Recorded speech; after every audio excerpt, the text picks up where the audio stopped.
This is a bit different than what I usually do, but with the New Year's approaching, I kind of wanted to take a moment to talk about my goals and resolutions for 2026. 2025 has been a really great year for me. I honestly think it has been like the best year I've ever had in my life, which is saying something.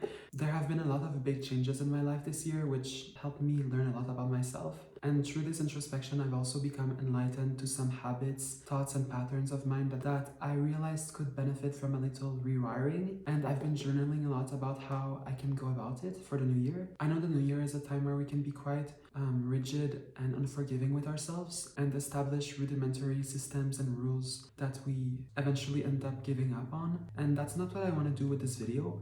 I wrote these goals more so as recommendations, reflections, and guidelines, simply to remind myself of the direction I want my life to go into for the new year and the person that I want to become. I will certainly fall short along the way, but I hope that these resolutions can act as a path toward the right direction. And also, I believe that any progress is progress, no matter how much. So yeah, without any further ado, let's get into it. I've organized my reflections into 4 categories, and the first one is consumption. In the last year, I've truly awoken to how nefarious my electronic consumption has become, and I've realized that my relationship with the internet has become one of addiction that has taken more from me than it has given me. It's made me realize that I wanted to take a big step back, consume less social media, and focus more on creating instead. So I've come up with a few guidelines to help me with this in the new year. Firstly, no electronics in the bedroom, which I know seems like a weird resolution, but for years the first thing I've been doing when I wake up and the last thing I do when I go to sleep is check my computer or my phone for emails like school notifications and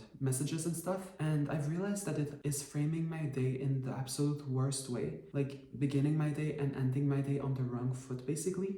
And recently I've implemented this rule of no electronics in the bedroom, and it has actually helped me a lot. Now, whenever I wake up or before I go to sleep, I pick up a book or journal instead, and it has absolutely helped making my rest and my resting place more peaceful and more intentional. And also it has really helped me disconnect and reduce my screen time significantly, which is a positive. Secondly, I wish to be more intentional with my consumption of media. I've heard of people making, I think they're called personal curriculum or personal syllabi, and for the new year that is something that I wish to try. I've actually already made one for January, but basically at the beginning of every month you make a list of the books, movies, topics, articles, whatever that you want to consume or learn about for the remainder of the month. And basically it's supposed to make consumption more intentional and less mindless. So I really want to try that out for the new year. On that note, I actually want to read more books this year, particularly stories that center on queer and female point of views. I love reading, but sometimes I feel like I have this instinctual aversion to picking up the book. I think that my brain has become so used to instantly gratifying forms of entertainment that whenever I'm bored, my first instinct has become to watch reality TV or scroll on TikTok. And I really want to fight this instinct because the minute I pick up the book, I never regret it, and I know that reading is a muscle and I really want to focus intentionally on strengthening it this year. I'm a very slow reader, but I think that a goal of 20 books this year is something that I can achieve and that I want to achieve.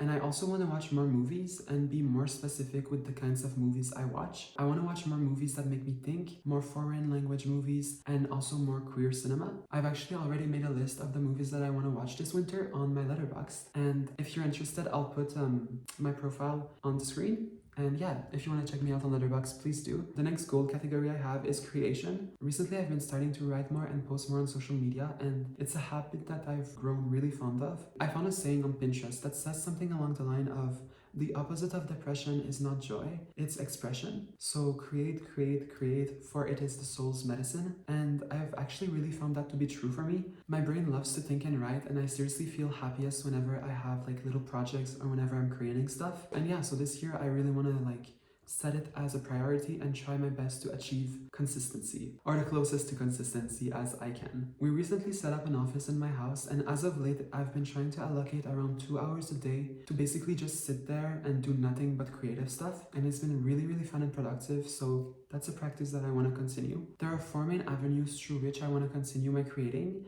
The first one being YouTube. For the last few months I've begun doing these little video diaries on this channel, and it's something that I've really been loving. I've written a goal of posting 2 to 3 videos a month, and I think that this is a number that is achievable for me. The second avenue I want to explore is Substack. Earlier in the year, I started posting essays on Substack, but very sporadically, not at all consistently. It hasn't been a priority for me. Like, I haven't really set up a habit of consistently writing for it, which is such a shame because I actually really love the format of the essays there, and I really want to remedy that. So I'm setting a goal of publishing at least 2 essays on Substack a month, and yeah, I think I can do that. Then I have journaling. This is more personal, obviously, it's only for my eyes, but journaling really untangles my brain and does a world of good for my mental health. So it's become one of my favorite things to do this year. I've actually never journaled as consistently as this year, and I'm really proud of myself for that, and it's a habit that I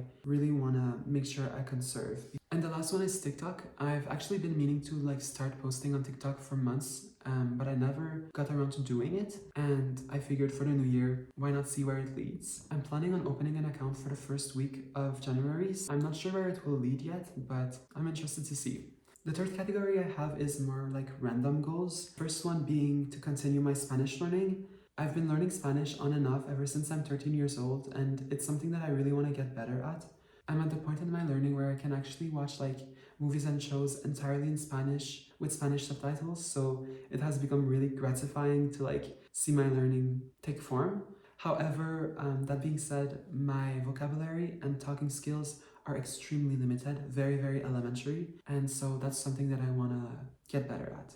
Then I have to make my room every morning. This is a very simple one, but it makes a big difference in my days. I found for me, an organized space really does promote an organized mind. So that's a habit that I want to get better at. Next, I want to make an effort to go outside every day, or almost every day. I have this horrible tendency of being able to spend days on end completely inside without even going outside. And this habit of mine has become really treacherous for my mental health. And so for the new year, I want to make an effort to go out every single day, even if it's only a 15-minute walk. Just to be outside and to be alone with my thoughts makes a big difference for me. I also want to place a more conscious effort on being more sociable this year. To describe myself as an introvert would be a very big understatement. I am very content to be alone and can spend, like I said, days on end inside of the house. I have a list of ways I might try and do this, which include potentially joining a book club or a writing club, maybe a sports club like badminton, or maybe doing some volunteering. And finally, in this category, I have education goals. The first one being to complete my bachelor's degree this year. If you didn't know, I'm currently studying biomedical science at university, and 2026 will be my last year. I cannot wait to have accomplished this degree. It was honestly a very tough ride, so that's a huge goal for my year. And consequently, another one of my biggest goals for this year is to gain admission to a master's program. I'll start applying to masters around August, September, and I'm honestly very excited about it. So yeah, that's another one of my big goals for this year. My last category of goals are mindset goals. These are basically here to help reprogram my way of thinking into a more positive and nurturing mindset. The first one is to be less afraid to be creative. I've realized in the last months that I can be very fearful of expressing myself and being creative, which I think is tied to my reluctance and fear of being openly vulnerable, because to me being creative is inherently a vulnerable act. However, for this year, I really want to work on this and encourage myself to continue expressing myself and place less importance on what others think and more on how it makes me feel. Similarly, I have perfectionistic tendencies that are absolutely debilitating, and I want to shed that way of thinking absolutely in this next year. I want to focus less on planning for perfection and more on fostering the act of actively doing stuff. There's a quote that really inspires me that I heard on TikTok, and it goes something along the line of messy consistency will always take you farther than trying to plan for perfected effort. And I really want that to be my life philosophy for 2025, to stop planning for perfection and just doing messy consistency. The next goal on my list is to be more chalant. I don't know if that's a word, but it's like the opposite of nonchalant. I've heard a lot of people talking about the cringe epidemic, and I think that I too sometimes can fall into this fear of being cringe, which paralyzes me from trying trying stuff that interests me and actually trying hard at stuff. However, this year I really want to fight this mindset and stop trying to like aim for nonchalance and be instead very chalant. I saw this quote on Pinterest that said, "I'd rather be cringe in your mind than caged in my own," and I absolutely adore that. This is another one of the life philosophies that I want to adopt for 2025. And finally, the last goal on my list is to try to detach from the outcome in every single thing I do. Sometimes I find myself getting stuck on numbers and results, so like grades for school, views for YouTube videos, comments and reception, and I really want to stop doing that. I want to focus more on the act of trying my best and putting stuff out into the universe, and then like immediately moving on to the next thing without getting paralyzed by the outcome. And to help me with those mindset changes, I've come up with a very simple system.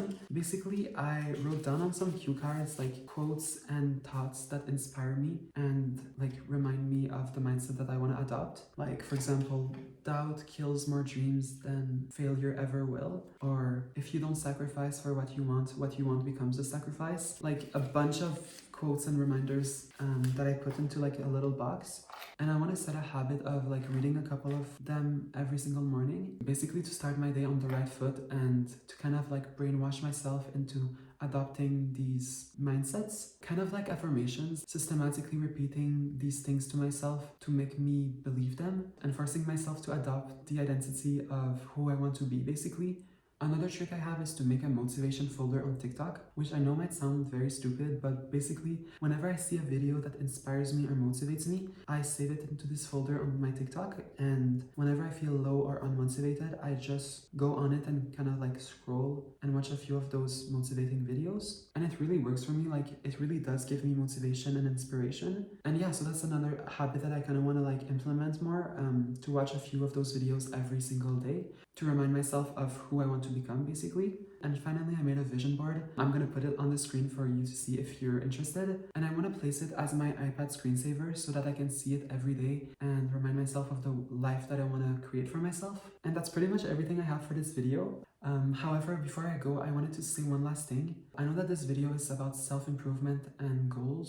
However, I want to remind you and myself that even though there is always room for growth, we should also recognize and celebrate how far we've come. I think that in a lot of the conversations surrounding self-improvement, we can fall into comparison and obsession over flaws and shortcomings. And basically, I wanted to end this video with a reminder that your mind is not a renovation project, that there is a lot to be proud of, that your mind is your home, and that you don't always have to be perfect. Thank you so much for watching. I really hope you enjoyed, and I wish you the best New Year's. See you next time. Bye.